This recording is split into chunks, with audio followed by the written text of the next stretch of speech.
Oke, hari ini kita bahas tentang tokoh ya, tokoh tentang arsitek-arsitek, di dunia ya, karena banyak sekali yang bisa jadi kita contoh, bagaimana mereka berpraktek dan bagaimana mereka membuat portfolio dari proyek mereka gitu ya.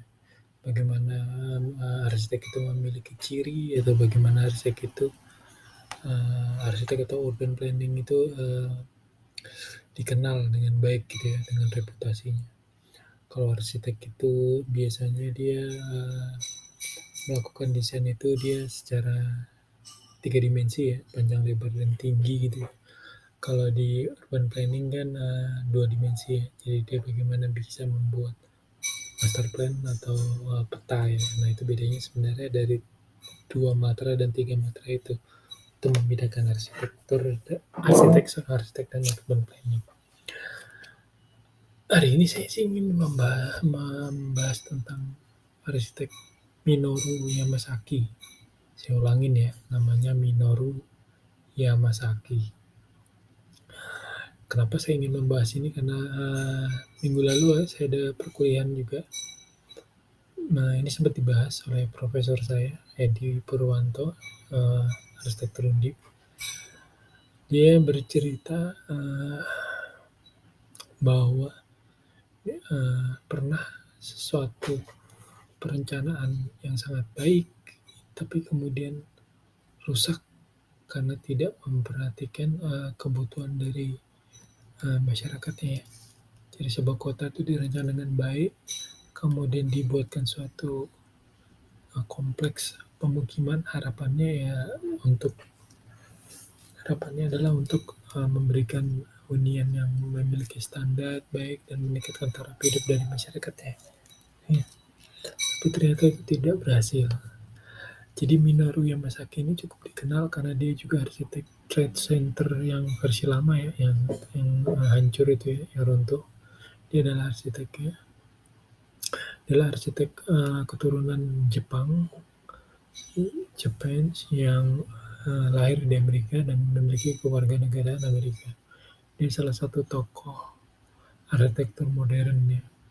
Kalau yang di latar belakangnya arsitek yang nonton video ini mungkin bisa tahu ya kalau arsitektur modern itu ciri khasnya itu adalah kotak-kotak dan bidang-bidang itu tipikal gitu ya, sama gitu ya. Nah, mereka ini yang perencananya apa inisiatornya itu ya. Kembali saya mau cerita tentang kegagalan yang direncanakan sama Minoru Yamasaki. Jadi Minoru Yamasaki ini kalau kita lihat punya riwayat buruk ya tentang ini proyek Proyek Ego ini ya. Bagaimana proyek itu yang udah terbangun kemudian diruntuhkan hanya dalam waktu 6 tahun ya nggak salah setelah dihuni gitu ya. Jadi keunggulan dari desainnya ini dari Minoru Yamasaki tadi adalah sistem grid gitu ya. Jadi bangunannya bersistem grid, kemudian dengan bentuk yang sama gitu ya, karena dia inisiator arsitektur modern, jadi dia bentuk bangunannya itu simple dan sama gitu ya. Diletakkan menggunakan sistem grid ya.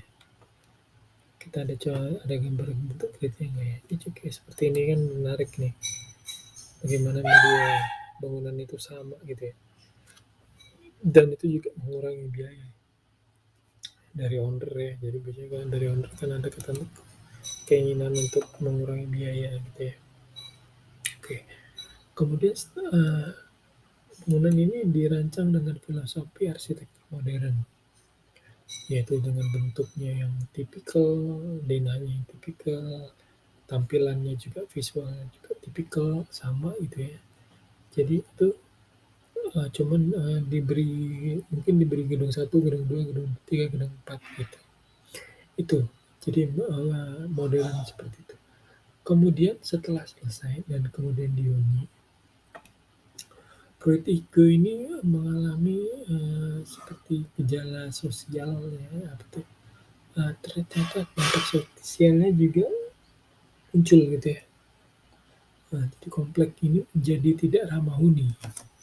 Kenapa? Padahal bangunannya tipikal, bagus, bersih gitu ya. kenapa menjadi tidak layak huni gitu ya, hanya dalam waktu 6 tahun itu ditinggalkan gitu ya. Jadi ternyata, ada kendala dan ada dampaknya dari desain modern arsitektur itu pada bangunan yang sama dan tipikal. Jadi di sana diriwayatkan ada gedung, yang sama, kompleks, ternyata anak-anak yang tinggal di situ itu sering tersesat. Aneh ya, mereka tuh sering tersesat, jadi ketika mereka bermain gitu ya, lupa di mana tuh gedungnya tempat dia tinggal gitu ya, karena masih kecil-kecil gitu ya. Kemudian, orang tua mereka melakukan inisiatif dengan cara memberi nama atau memberi jaket, ada tulisannya gedung B, gedung A gitu ya, lantai 3 gedung B gitu. Jadi ketika anak ini tersesat, karena zaman dulu kan tidak ada telepon ya, telepon, pribadi juga belum ada. Jadi setelah memberikan nomor dan, nama dan, nama gedung dan lantainya, ternyata itu tetap juga, tidak bisa menyelesaikan ini, permasalahan desain dari, komplek Proyek Igo ini. Jadi dia selain itu, eee,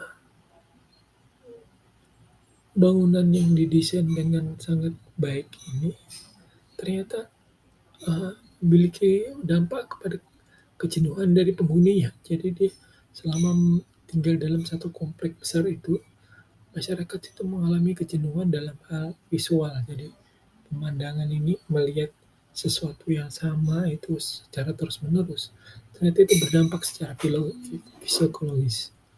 Jadi masyarakat di sana menjadi, kegangguan secara fisiologis karena dia melihat ke kanan itu sama gedungnya, ke kiri itu sama semua gedungnya. Jadi memandang jadi ada kedua itu secara sosiologisnya. Jadi ketika perencanaan itu udah baik ternyata dia melupakan, tidak mengesampingkan secara sosiologis dan psikologis, akhirnya ternyata itu bisa membuat gedung itu jadi gagal, walaupun gedung itu sangat baik perencanaannya. Jadi dari 2 indikator itu, 2 temuan itu, akhirnya banyak masyarakat di sana itu, muncul, tindak kriminal, kekerasan, hal-hal macam itu. Secara psikologis awal itu berdampak pada hal-hal yang buruk gitu ya, di kemudian akhirnya komplek itu ditinggalkan. Jadi orang, pergi tidak menggunakan komplek apartemen yang Proyek Tiga ini, akhirnya gedung itu dinyatakan kosong dan 6 tahun kemudian diruntuhkan secara besar-besaran. Ini adalah, proses peruntuhannya gedung, bagaimana gedung yang udah didesain dengan sangat baik itu, memiliki celah ya, celah, untuk kegagalan gitu ya. Jadi Minoru Yamasaki ini menjadi rujukan para urban planning, bagaimana kalau kita arsitek merancang ketika rancangan kita gagal, itu hanya satu bangunan gitu ya. Kalau kok komplek terus urban planning ketika dinyatakan gagal, itu dampaknya satu kota. Bisa kebayang ya bebannya ini urban planning ya. Jadi itu ya sebenarnya ingin saya berbagi cerita tentang Minoru Yamasaki ya.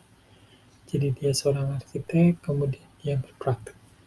Setelah arsitek membangun gedung-gedung, kemudian dia membangun suatu kompleks, kesempatan membangun kompleks, ternyata uh, idealismenya dia itu berdampak pada psikologisnya daripada pasca huninya gitu ya. Oke, itu aja kayaknya cukup dari saya.